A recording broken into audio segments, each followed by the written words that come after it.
What's going on, YouTube? It's 2025, and that means it's time to get ready to shoot.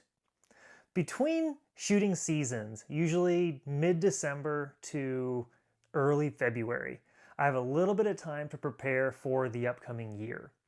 And that involves a myriad of things that really help me perform at my best throughout the season.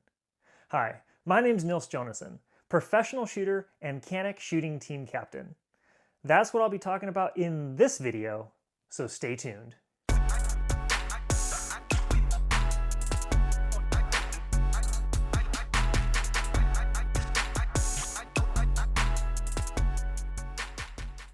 First things first, ammo. You gotta get your ammo set up for the year.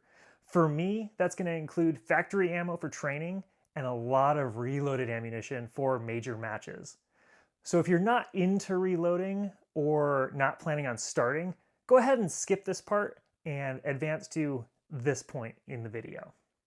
Now, I reload my match ammo for two main reasons. One, generally there's slightly better recoil characteristics of reloaded ammunition because you can tailor it to your specific setup.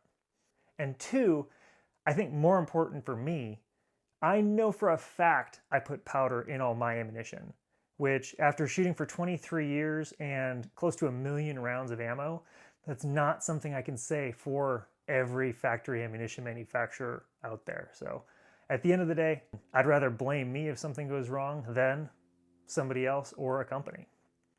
During the year, I collect brass at many of my local matches. In my off season, I try to load all of my ammunition for the upcoming year. That way, during the season, I'm not going between match to match to match and having to load ammunition in between. I've got all that stuff done before the season really kicks off, and I can focus more on my matches and preparing for a specific event rather than loading as I go. So all my loading's done, hopefully, before the season really gets going. For ammunition prep, I still clean my brass with a dry tumbler setup. I've always done dry tumbling for my own reloads. It just works well for me. It's easy. It gets the job done. So I dry tumble my ammunition. Another thing I do is roll size. I actually got this bad boy from rollsizer.com, and that has a bunch of different benefits, mainly just making the brass more uniform. It sits nicer in the magazine so it feeds smoother. Roll sizing, in my opinion, is the way to go. This guy is from rollsizer.com. It's their commercial model. Yes, it's expensive. Yes, I paid full price for it. I would recommend something like this if you're reloading a bunch of ammunition. So after roll sizing, I want to check my powder lot, and I want to make sure I have enough powder to load all of the ammunition I plan on loading with a single lot of powder. You can do multiple lots of powder. Obviously, you want to check to make sure that it's the same from one lot to the next. I use Vihtavuori N320, which is a very consistent powder lot to lot, but there is still going to have some variations, and it's something you want to check. So for example, right now on my powder measure, I've got the most recent powder data set up right here. So it's January 12th, 2024, and then lot number 210061CR, which I think stands for container or something like that. I don't have that much left of this lot of Vihtavuori N320. So what I'm going to do is I'm going to empty this and find a lot of powder that I have enough of to load what I want to load.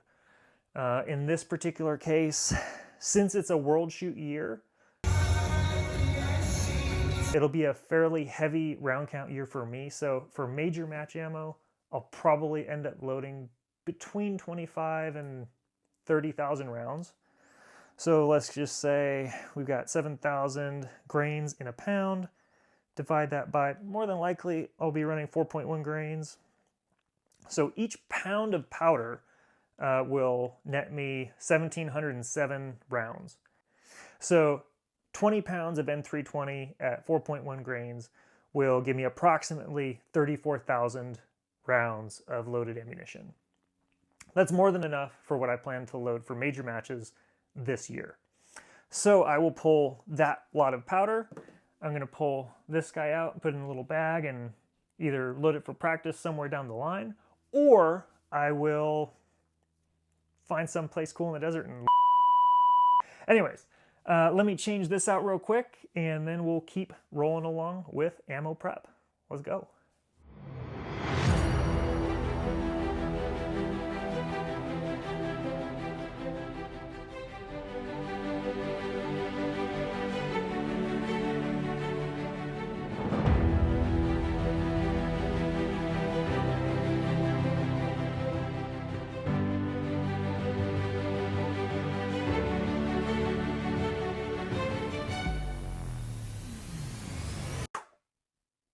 Okay, so I've got the powder lot of my M320 switched over to a new lot where I just have more of it.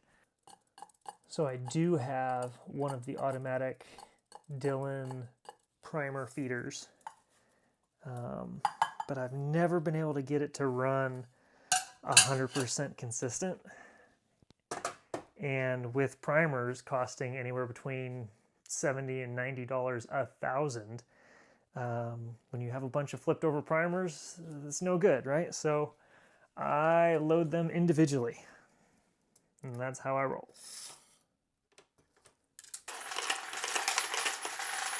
I use 124 grain Berry's round nose hollow base thick plate, which is quite the mouthful, but I've used these projectiles for a long, long time, and they've done and served me very well.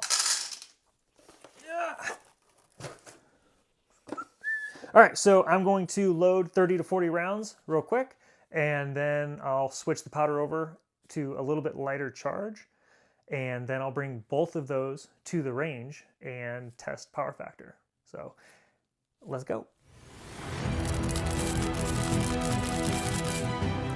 So I'm actually going to disregard and set these aside for practice or something the first few rounds, because when you initially start loading, if you only have a couple of shells in the shell plate, it's not as evenly distributed. So when all the dies come down, it's only pressing on half of the plate. So you can get a little bit of a off-center press. Anyways, I usually discard these or just put them aside for practice some point during the year. And I take everything else and I will measure basically from this point. So once everything's populated, then I'll start taking measurements to make sure my crimp looks right and to make sure my overall length looks right. So I'll take these and I'll just set these aside right here. And now I'll pull my set of calipers out to make sure that the overall length and the crimp looks good for what I like to do.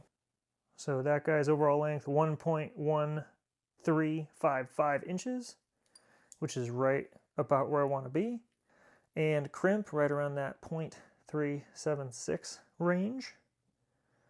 So you want some crimp, but you don't want to crush the projectile, right? So what'll happen is, especially on plated bullets, if you over crimp it into the projectile, you'll get some jacket shredding and it's just less consistent. So you want as little crimp as you can get away with reliably and still feed smoothly into the chamber. So it's kind of a balancing act with that. You want as little crimp as you can get away with that still functions 100%. And just for fun, we'll check the primer pocket depth too. Pretty deep at 0.0095. Not a bad thing, especially for a striker fire gun. Cool. One thing you don't want is a primer that's seated proud, where when it's struck by the firing pin or the striker, it's seating it further rather than the primer already being up against a wall and then all the energy translating into actually detonating that primer. So you want to make sure they're fully seated, just so you don't run into any kind of ignition issues like that. Okay, so as far as overall length, crimp, and primer depth, these are good to go. Let's see, make sure they gauge check. I expect they should. By the way, if you guys reload and you don't have the shock bottle hundo round case gauge in every caliber you load for, you're crazy. These things are awesome. Okay, so the case gauge fine. I'm gonna reload another 35 rounds or so, and then I'll change that powder drop over to lighten it up just a little bit. So let's go load those rounds.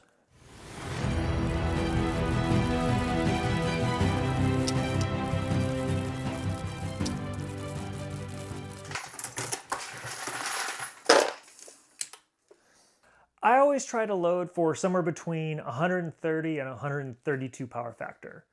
That way, if I'm in a location where their chronograph is messed up or there's just really, really bad weather, I have that buffer to compensate for any kind of weird conditions. Also, as a reminder, it's really important to check all of this stuff and do this before you load a large quantity of ammunition. Trust me, there's nothing worse than loading 7,528 rounds of 9mm that you can only shoot for Steel Challenge.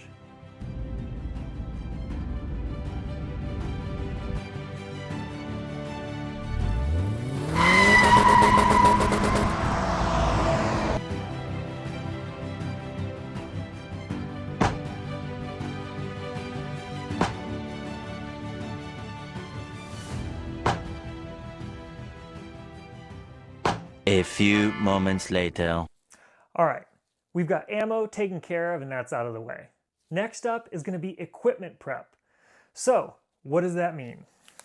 Well, for me, it means inspect your gun for all the likely wear points. So if you've got a whole bunch of rounds through a gun, like I obviously do, you want to check and make sure that your striker looks like it's in good condition. I like to replace my recoil spring, my striker spring, that kind of stuff. Generally, I have a rotation between 4,000 and 8,000 rounds. But if it starts to get a little sluggish or if I feel like I need to change those springs out, I always do that before it gets to the point where there's some type of issue. In addition to all of those, the extractor, that's something easy you can check to make sure there's no kind of wear or damage on the extractor hook. That same goes for the ejector. Those are the kind of things that are really easy to look at now, and if you need replacement parts, order them up, get that stuff sorted before the season starts. After you've got your gun sorted out and all of your possible wear items taken care of, magazines are the next Achilles heel in competition shooting. I like to inspect my mag bodies at least going into the new season. And that basically looks like inspecting the feed lips, like I got one here. So I'm going to make sure the feed lips look like they're in good shape, that nothing's getting beat to death. I'm going to feel the spring tension from that spring and follower combination. These are just factory magazines because I shoot a lot of production division. So it's not something I generally have to worry about. But sometimes you're running extended base pads with custom springs that have low profile followers. Generally, those are going to need to be replaced at least once a year. So get an idea for what a good functioning magazine feels like for you. And if it falls outside of that baseline, change your spring, maybe change your follower depending on how beat up it's gotten over the years. So make sure your gun's taken care of. If stuff's going to wear out, change it before it does. And then magazines, and make sure your mags are good to go for the season. All right, you got your ammo ready, gun, and magazines ready to go. For me, the next step is to figure out what matches I'm going to shoot. This is an IPSC World Shoot year, and that's going to be my most important match for 2025. I actually qualified for the US men's production team, and my wife Jessica qualified for the ladies open team. So we're both going to South Africa this September. With that said, I'm shooting production.